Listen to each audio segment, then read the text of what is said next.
Salam sejahtera anak-anak. Jadi untuk pendidikan moral tahun 6 hari ini kita akan berada di unit 9 dengan tajuk berani mempertahankan nama negara. Kalau kamu rujuk dalam buku teks kamu, dia pada muka surat 79. Baiklah anak-anak. Jadi apa itu berani? Apa itu berani? Definisi keberanian adalah kesanggupan untuk menghadapi cabaran dengan yakin dan tabah.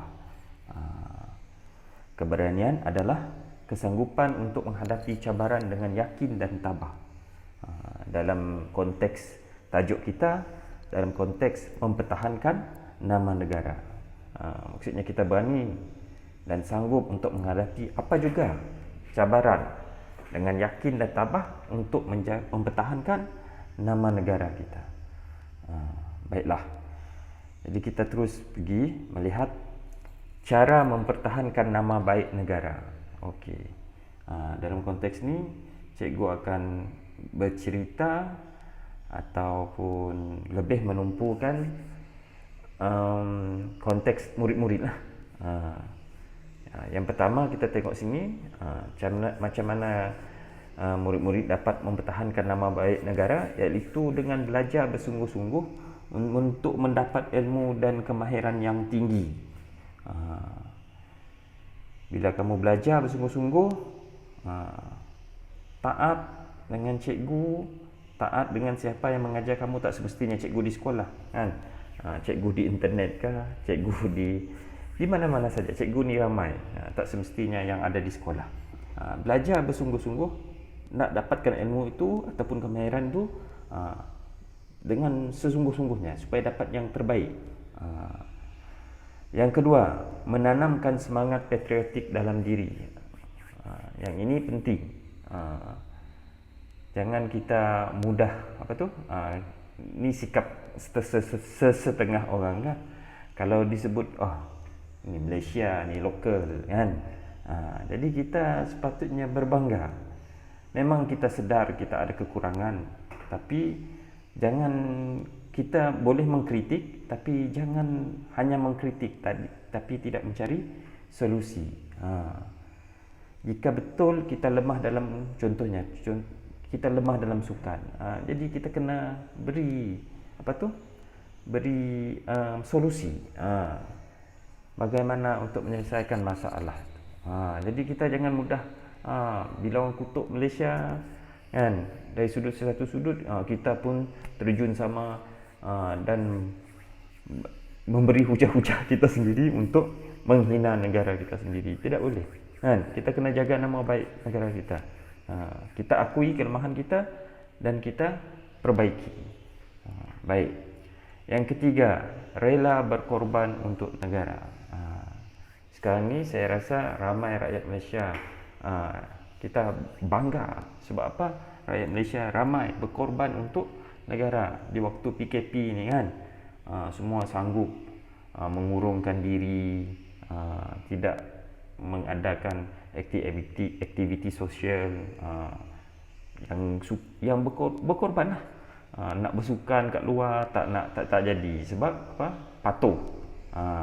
Itu yang pergi kepada yang keempat, iaitu mematuhi undang-undang dan peraturan yang digariskan oleh negara. Minta maaf ada titik notah di situ. Baik. Jadi di waktu inilah kita dapat lihat bagaimana keadaan rakyat Malaysia. Adakah kita patuh? Yang tidak merentas sempadan kan? Kan kita tak boleh merentas sempadan sekarang ni. Kita tak boleh pergi ke daerah lain. Jadi kita patuh. Tak boleh keluar lebih daripada pukul 8 malam. Semua patuh. Ini adalah salah satu cara mempertahankan nama baik negara. Kalau kita terikut-ikut dengan ada setengah negara yang rakyatnya terlalu memperjuangkan kebebasan, mereka tak peduli ni undang-undang ni, mereka tentang. Sedangkan itu untuk kebaikan rakyat sendiri kan. Jadi kita kena pertahan ataupun kita kena mematuhi undang-undang ni yang telah digariskan oleh negara. kerajaan kita tidak membuat sesuatu undang-undang itu sesuka hati kan. Bila masjid contohnya, masjid, gereja, kuil ditutup supaya aktiviti ibadah dihadkan. Bukannya maksudnya kerajaan menyekat aktiviti agama, tetapi adalah untuk kebaikan bersama. Kalau dah berkumpul ramai-ramai jadi masalah. Kita tak nak macam tu. Ya, jadi kita kena mematuhi undang-undang dan peraturan yang digariskan oleh negara. Baik. Kita tengok pula ciri individu yang berani. Yang pertama, tidak mudah mengaku kalah.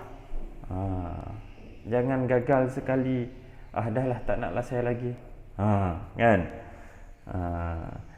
Saya susah betul lah matematik ni, susah betul lah bahasa Inggeris ni, tak naklah saya belajar ni. Tak boleh macam tu. Jangan mudah mengaku kalah. Usaha lagi, cari jalan. Kita kena berani.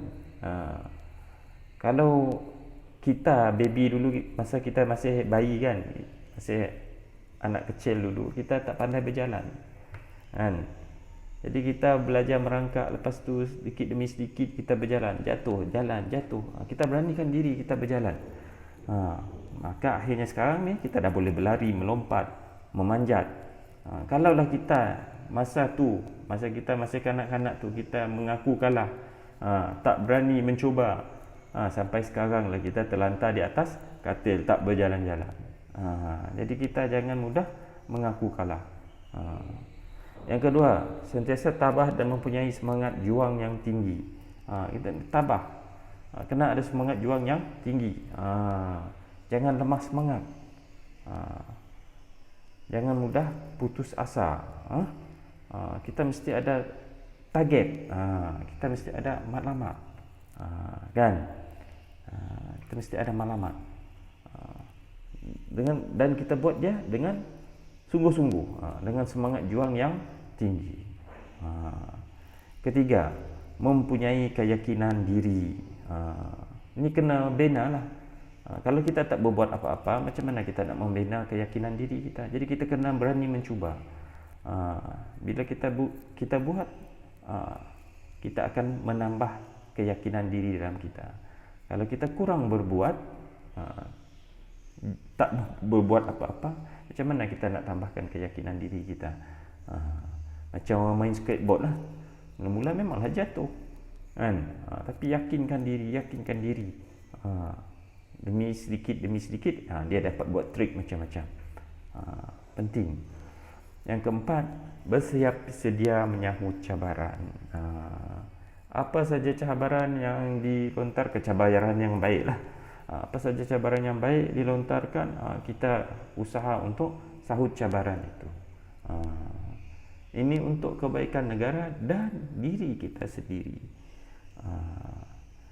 Jadi murid-murid, sama-sama kita kan, murid-murid sebagai pelajar, kami, cikgu-cikgu dan ayah-ayah kamu, ayah ibu kamu sebagai orang dewasa, sama-sama kita buat sesuatu yang dalam kemampuan kita kan, dan lebih sedikit. Apa yang kita mampu kita buat, kita usaha, kena beranikan diri. Semua perkara yang kita buat ada first time dia, ada kali pertama. Tapi kalau kita tak buat, sampai bila-bila lah tak ada kali pertama tu. Jadi kita kena terus buat, gagal buat lagi, tapi memang adalah tahap yang tertentu.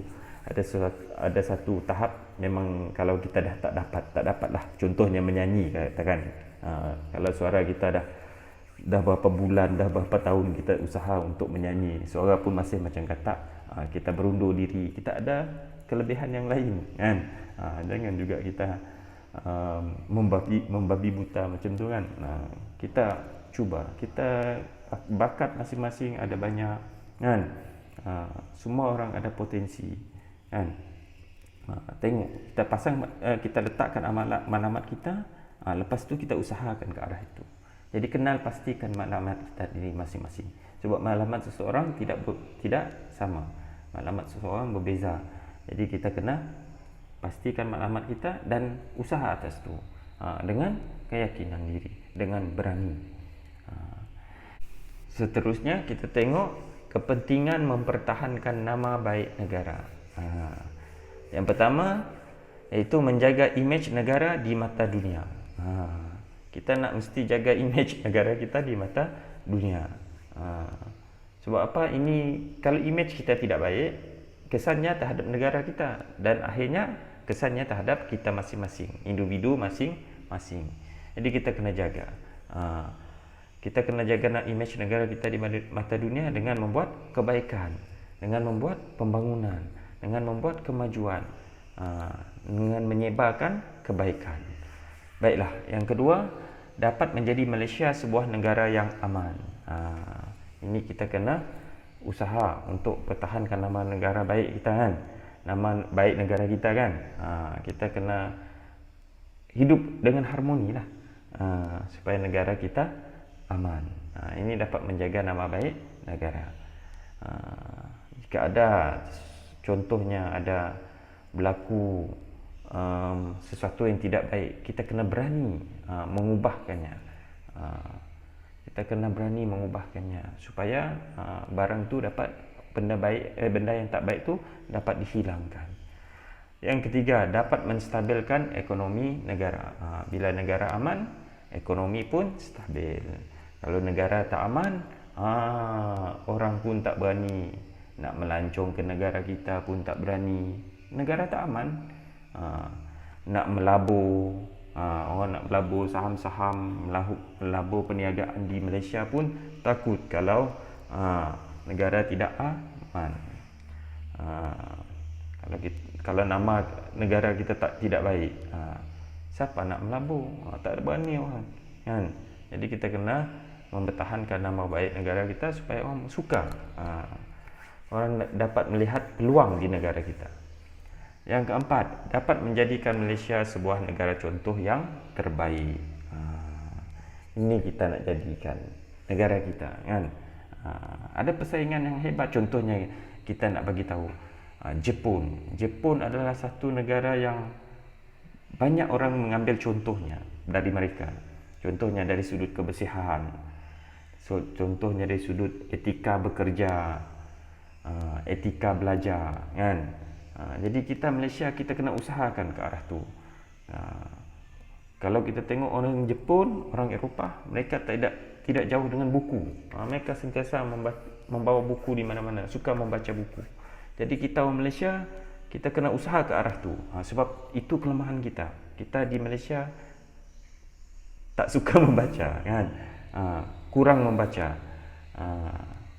Jadi kita kena budayakan tu, budaya membaca ni kan. Jadi kita sama-sama usaha. Baiklah murid-murid, jadi ini saja pembelajaran kita hari ini. Cikgu harap murid-murid dapat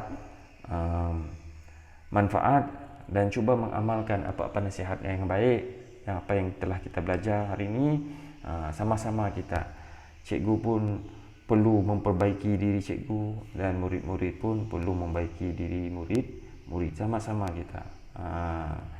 Jadi tidak ada harapan lain daripada cikgu. Cikgu harap semua murid-murid dalam keadaan sihat, ceria dan bersemangat.